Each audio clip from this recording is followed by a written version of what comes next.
Жабата принц.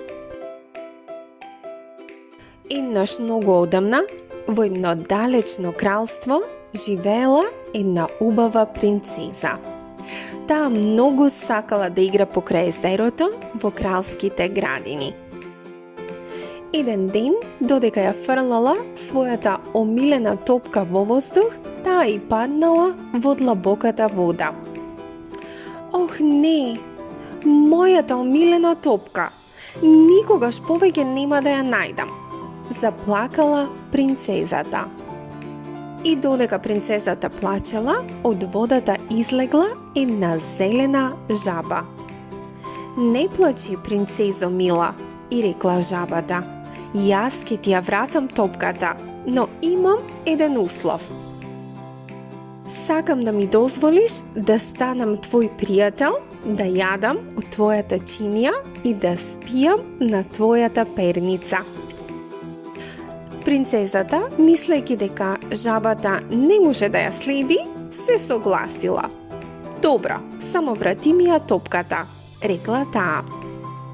Жабата нурнала во водата и само за миг ја донела нејзината омилена топка. Принцезата радосно ја зела топката и веднаш истрчала назад во дворецот, заборавајќи на ветувањето. Но истата вечер, жабата дошла до вратата на дворецот и почнала да тропа. Принцезо, отвори ми! Заборави ли на своето ветување? Принцезата се уплашила и му раскажала се на кралот. А кралот и рекол: Принцезо, мораш да го одржиш својот збор. Покани ја жабата внатре. Принцезата со негодување ја пуштила жабата внатре во замокот.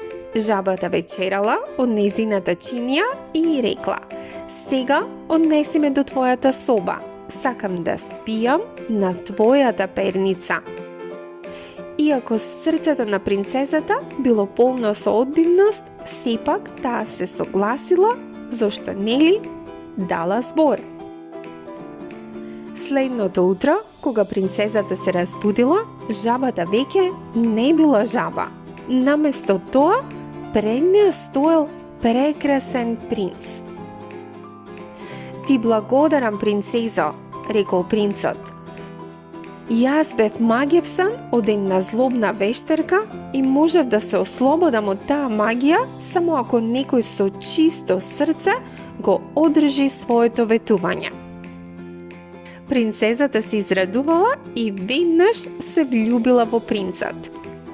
Тие двајцата станале добри пријатели, а наскоро и се венчале со една голема веселба во кралството. И така принцезата научила една многу важна лекција. Секогаш да го одржува својот збор, бидејќи не знае какво чудо тој збор може да донесе.